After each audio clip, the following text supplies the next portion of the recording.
Hello friends, जय हिंद। स्वागत आपका आपके अपने चलो होम ट्यूशन पे। दोस्तों, दिल्ली पुलिस कांस्टेबल 2025 के लिए 7,565 पदों पे वैकेंसी का नोटिफिकेशन 22 सितंबर को आया और 21 अक्टूबर इस फॉर्म की लास्ट डेट थी। लेकिन बहुत सारे ऐसे अभ्यर्थी रहे जिन्होंने फॉर्म भरने में थोड़ी सी देरी की है या जिनका फॉर्म नहीं भर पाया।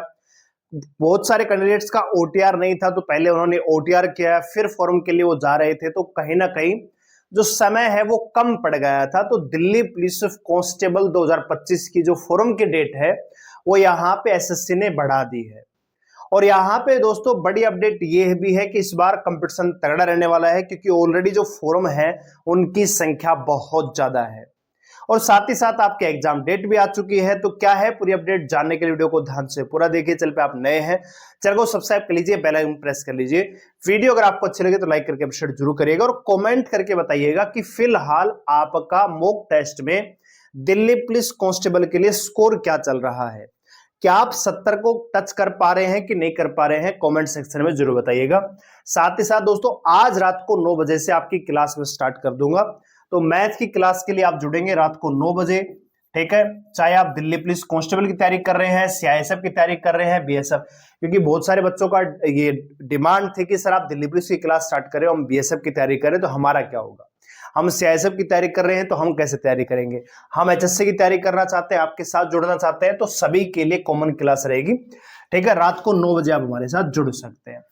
अगर बात करें दिल्ली पुलिस कांस्टेबल की दोस्तों, तो नोटिफिकेशन यहां पे आप देख सकते हैं 22 सितंबर को आपका नोटिफिकेशन आया और 21 अक्टूबर इस फॉर्म की लास्ट डेट थी। 22 अक्टूबर तक आप इसमें एप्लीकेशन जो अपनी पेमेंट है वो करवा सकते थे और 29 अक्टूबर से लेकर 31 अक्टूबर तक आप इसमें करेक्शन कर सकते थे। और दिसंबर जनवरी इसकी एग्जाम डेट यहाँ पे टेंटेटिव बताई थी एसएससी ने। हालांकि एग्जाम डेट आपकी आ चुकी है, दिसंबर में आपका पेपर होना है। 7,565 यहाँ पे वैकेंसियां हैं दोस्तों, जिसमें 4408 यहाँ पे वैकेंसियां हैं मेल के लिए, जबकि 2496 वैकेंसियां यहाँ पे हैं फीमेल के लिए। तो अच्छी खासी वैकेंसियां हैं। बहुत सारे बच्चों का फॉर्म नहीं भरा गया होगा, बहुत सारे बच्चे कहीं ना कहीं थोड़ा सा त्योहारी मौसम था तो कहीं ना कहीं स्किप हुआ होगा। तो उसी को ध्यान में रखते हुए दोस्तों एसएससी ने रात को नोटिफिकेशन जारी किया और उन्होंने कहा कि भैया फॉर्म की लास्ट डेट अब आपकी एक्सटेंड कर दी है कांस्टेबल के लिए, ठीक है। तो यहां पे आप देख सकते हैं, notice for constable executive male female aspirant to fill up online application form during the period 22 September 21 October, ये दे रखा है, ठीक है। It has been decided to extend the last date of 31 October 2025, यानी अब आप अपना जो फॉर्म है वो 31 अक्टूबर तक अप्लाई कर पाएंगे। तो ऐसे में जो करेक्शन जो पोर्टल रहेगा आपका, वो उसके 2-3 दिन बाद आपका ओपन कर दिया जाएगा।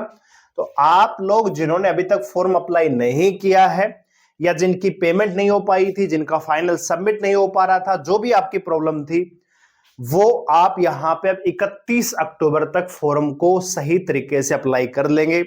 यहां पे दोस्तों ऑलरेडी जो डाटा आ रहा है, पोस्ट आप जानते हैं दिल्ली पुलिस कांस्टेबल की 7,565 है और अभी तक जो टोटल फॉर्म है उनकी संख्या दोस्तों 32 लाख से लेके 35 लाख जा चुकी है। हालांकि मैंने आरटीआई लगा दिया है, बहुत जल्दी दिल्ली पुलिस कांस्टेबल ड्राइवर और दिल्ली पुलिस कांस्टेबल दोनों का ही ऑफिशियल डाटा आ जाएगा, क्योंकि कई बार सोशल मीडिया पे हवा भी बन जाता है कि ज्यादा फार्म है, ज्यादा फार्म है।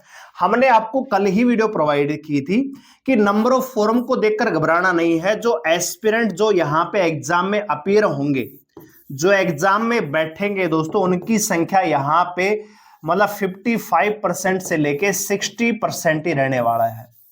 यानी इसका मतलब ये रहा कि अगर आप यहाँ पे 60% निकालते हैं तो भैया 20 दिया 60 5, तो यानी आप देखेंगे 21 लाख से लेके लगभग 22 लाख बच्चे ही यहाँ पे एग्जाम में अपीयर होंगे अगर इतने फॉर्म भरे गए हैं तो, ठीक है। तो आपको घबराना नहीं है, बस आपको यह ध्यान रखना है कि जब फिजिकल के लिए रिजल्ट आएगा, पीएसटी पीईटी के लिए रिजल्ट आएगा, तो 7,565 का 12 गुना बच्चे ही बुलाए जाएंगे। यानी लगभग दोस्तों 90,000 से लेके 92,000 बच्चों को ही फिजिकल के लिए बुलाया जाएगा। तो आपका ध्यान, जब आप एस्पिरेंट हैं, आप जो तैयारी कर रहे हैं, तो आपका जो फोकस है वो यहां पे नहीं होना चाहिए। आपका ध्यान होना चाहिए कि भैया पहले मेरे को आना है 90 से 92,000 में। ठीक है, तो आप जब इसकी तैयारी करेंगे तो कहीं ना कहीं आपका ध्यान यहाँ पे नहीं जाएगा। नहीं तो बहुत सारे बच्चे घबरा जाते हैं कि यार 7,500 वैकेंसियां, 35 लाख फॉर्म भरे गए हैं, मेरा तो स्कोर भी 50 नंबर चल रहा है, क्या मेरा सिलेक्शन हो भी पाएगा कि नहीं हो पाएगा, क्या मैं गलत तरीके से तैयारी कर रहा हूं या तैयारी करूं का ना करूं। तो बहुत सारे बच्चे जो है इस वजह से फॉर्म की तैयारी, फॉर्म तो अप्लाई कर देते हैं और कोर्स भी ले लेते हैं, किताब भी ले आते हैं, लेकिन दोस्तों कहीं ना कहीं तैयारी करने का जो जोश है वो लूज पड़ जाता है नंबर ऑफ फॉर्म की डाटा को देखकर। तो मैं ये कहना चाहूंगा कि सिलेक्शन फाइनल वही लेके जाएगा जिसकी रेगुलरिटी बनी रहेगी। आप अगर डेली 4 से 5 घंटा भी पढ़ रहे हैं तो अनफ है दोस्तों, लेकिन आपको रेगुलरिटी नहीं तोड़नी है। ऐसा नहीं कि आपने 2-3 दिन तो 8-8, 10-10 घंटे पढ़ाई की, उसके बाद आप पूरा सप्ताह किताब उठा के नहीं देख रहे हो, ये आप कहीं ना कहीं नुकसान कर रहे हो। डेली 5 घंटा पढ़िए, लेकिन रेगुलर पढ़िए एग्जाम तक। आपका सिलेक्शन ना हो तो हमें बता देना, चैनल बंद कर देंगे, लेकिन मानना पड़ेगा कि रेगुलर आपको पढ़ना है। आप जानते हैं कि कांस्टेबल में एग्जाम पैटर्न क्या है दोस्तों? आपका मैथ आएगा 15 नंबर का, आपकी रीजनिंग आएगी दोस्तों 25 नंबर की, 40 नंबर का सेक्शन तो यही है। ठीक है, जीके जीएस आपकी अकेले आने वाली है 50 नंबर की। ठीक है, इसके अलावा जो कंप्यूटर है वो आपका आएगा 10 नंबर का। टोटल 100 क्वेश्चन, 100 नंबर, 90 मिनट का टाइम मिलेगा। अगर आप तैयारी करते हो डेली 5 घंटा, मान लीजिए डेली 5 घंटा ही आप पढ़ रहे हो, तो मेरा ये मानना है कि 5 घंटे में से 2 घंटा आप दीजिए जीके जीएस को। ठीक है, और इसमें से दोस्तों 2 घंटा आपको दीजिए मैथ को, क्योंकि मैथ का सिलेबस वास्ट है, आपको पढ़ना पड़ेगा। हालांकि वेटेज 15 ही नंबर का है। और रहा दोस्तों 1 घंटा, तो 1 घंटा आप दे सकते हो कंप्यूटर को। ठीक है, ये 5 घंटे आप यहां पे दे रहे हो। इसके अलावा बस आपको एक करना है कि 1 घंटा, आधा घंटा आप दे दीजिए रीजनिंग को, बस इतना ही काफी है।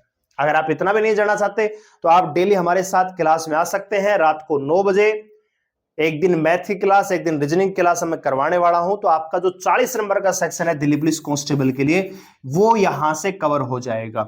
अगर आप दोस्तों रीजनिंग के सेक्शन को देखो, 25 नंबर की आने वाली है, मैथ है ये 15 नंबर का आने वाला है। अगर आप ठीक ठाक तैयारी करते हो और 25 में से दोस्तों यहां पे 22 नंबर भी स्कोर करते हो और यहां पे 10 भी करके आते हो, 5 क्वेश्चन आपके गलत हो जाते हैं, क्योंकि हो सकता है कि आपको टाइम ना मिले, ठीक है ना, या आपको कुछ क्वेश्चन मॉडरेट लेवल के मिल जाए, हार्ड लेवल के मिल जाए, तो 10 क्वेश्चन आप टारगेट लेके चलिए। तो यहां पे अगर आप 32 स्कोर कर रहे हो, और जीके का जो सेक्शन है दोस्तों आप जानते हैं 50 नंबर का आता है, उसमें अगर आप 50% भी करते हो तब भी 57 नंबर आपके यहां पे हो जाते हैं। और कंप्यूटर अगर 10 नंबर का आता है, 10 में से अगर मान लीजिए आप 4 भी कर रहे हो तो 61 नंबर तो यही हो गए आपके। ठीक है, और अगर 5-7 नंबर का भी नोरेशन लगाओगे तो 70 के आसपास तो वैसे चले जाओगे। अगर आप ओबीसी से बिलोंग करते हो, एससी एसटी से बिलोंग करते हो, तो आपका सिलेक्शन तो वैसे हो जाएगा। लेकिन अगर आप जनरल कैटेगरी से बिलोंग करते हो तो आपको टारगेट रखना चाहिए 70 का, तो फिर आपको जीके में थोड़ा सा ज्यादा ध्यान देना पड़ेगा। तो हमने कल भी बताया था, अगर आप जनरल कैटेगरी से बिलोंग करते हैं, अगर आप मेल है तो 70 का टारगेट रखिए, फीमेल है तो कम से कम 60 नंबर का टारगेट आपको रखना पड़ेगा, तब जाके आप दिल्ली पुलिस कांस्टेबल में 7,565 में सिलेक्शन ले पाएंगे, क्योंकि कंपटीशन तगड़ा है। देखिए दोस्तों, ये बात और है कि भैया 21 से 22 लाख 20 लाख बच्चे बैठेंगे, लेकिन जो 20 से 22 लाख बच्चे बैठेंगे इनमें भी आपका कंपटीशन नहीं है। आपका जो रियल कंपटीशन होता है वो 2 से 4 लाख के बीच में होता है। और ये 2 से 4 लाख वो बच्चे हैं जो जेन्युइन तैयारी करते हैं, जो रेगुलर पढ़ रहे हैं। कहीं ना कहीं हो सकता है इनमें से बहुत सारे बच्चों का स्कोर अभी नहीं आ रहा होगा, लेकिन आगे चल के जब 2 महीने की तैयारी करके जब एग्जाम में अपेयर होंगे तो आपको ये तगड़ा बीट कर रहे होंगे, तगड़ा कंपटीशन आपको दे रहे होंगे। तो अगर आप भी सिलेक्शन को सुनिश्चित करना चाहते हैं तो रेगुलर तैयारी कीजिए, स्लॉट में पढ़िए, टाइम टेबल मत बनाइए कि सुबह 6 बजे उठूंगा, ये करूंगा वो करूंगा, नहीं।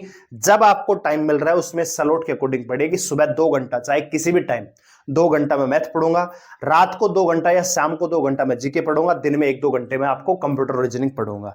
इस प्रकार से अगर आप बनाएंगे तो आप रेगुलर पढ़ भी पाएंगे और किसी प्रकार की दिक्कत भी नहीं होती। हम जनरली क्या है, टाइम टेबल बना देते हैं कि 6 से 8 बजे तक मेरे को भैया जीके पढ़ना है। अब सुबह 6 बजे कहीं से कोई काम आ गया तो आपका वो टाइम हो गया 7 बजे का, तो आप कहेंगे यार अब तो क्या पढ़ना है, अब तो 8 से 10 पढ़ेंगे या कल पढ़ेंगे। तो अगर आप ऐसे करोगे तो नुकसान करोगे। अगर आप ये करोगे कि भैया मेरे को सुबह किसी भी टाइम पे 2 घंटा जीके पढ़ना है, तो आप वो 6 से 8 पढ़ लो, 7 से 9 पढ़ लो, 8 से 10 पढ़ लो, जब भी आपको टाइम मिले 2 घंटे आप निकाल के जीके पढ़ सकते हो। ठीक है दोस्तों, तो उम्मीद करता हूं वीडियो आपको अच्छी लगी होगी, लाइक करके अप्रिशिएट जरूर करेगा। और कमेंट करके अपना स्कोर जरूर बताइएगा। अगर आपका स्कोर 50 नंबर के आसपास चल रहा है, उससे डाउन चल रहा है, तो आइए हमारे साथ रात को 9 बजे मैथ और रीजनिंग की मैथ की पाठशाला में आपका स्कोर गारंटेड आपका बढ़ा के देंगे दोस्तों। इस प्रकार से मैं आपको पढ़ाऊंगा, तो आप हमारे साथ जुड़ सकते हैं। करना कुछ नहीं है, चैनल को सब्सक्राइब करना है, बेल आइकन प्रेस करना और रात को 9 बजे लाइव क्लास में जुड़ना है। धन्यवाद, जय हिंद।